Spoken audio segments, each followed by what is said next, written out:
யார் உனக்கு என்ன துரோகம் செய்தார்கள் என்று எனக்கு தெரியும். யார் உன்னை தள்ளிவிட நினைத்தார்கள், யார் உன் முதுகில் குத்தினார்கள், யார் உன் கண்ணீருக்கு காரணமானார்கள் என்று இந்த ஈசன் பார்க்காமல் இல்லை. நீ அழுத ஒவ்வொரு நொடியும், உன் மனது துடித்த ஒவ்வொரு துடிப்பும் என் கணக்கில் இருக்கிறது. வருந்தாதே, எதற்கும் கலங்காதே. உனக்கு அநீதி இழைத்தவன் எவனாக இருந்தாலும் அவன் தப்பிக்க முடியாது. அவன் ஆட்டம் போடுவது நான் கொடுத்த நேரத்தில்தான். அந்த நேரம் முடியும் போது என் ஆட்டம் தொடரும். அன்று அவன் தேடினாலும் அமைதி கிடைக்காது. உன் கண்ணீருக்கு பதில் சொல்லும் நாள் வெகு தொலைவில் இல்லை. நீ பயப்படாதே. உனக்கு முன்னால் ஒரு பாதையை நான் விரிப்பேன்.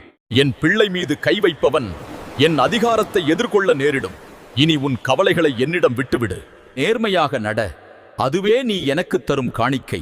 நான் உனக்கு நீ இழந்ததை விட பன்மடங்கு சிறப்பான ஒன்றை உனக்கு தருவேன். யார் உன்னை தோல்வி என்று சொன்னார்களோ அவர்களே வியந்து பார்க்கும்படி உன்னை உயரத்தில் அமர வைப்பேன். உனக்கு பின்னால்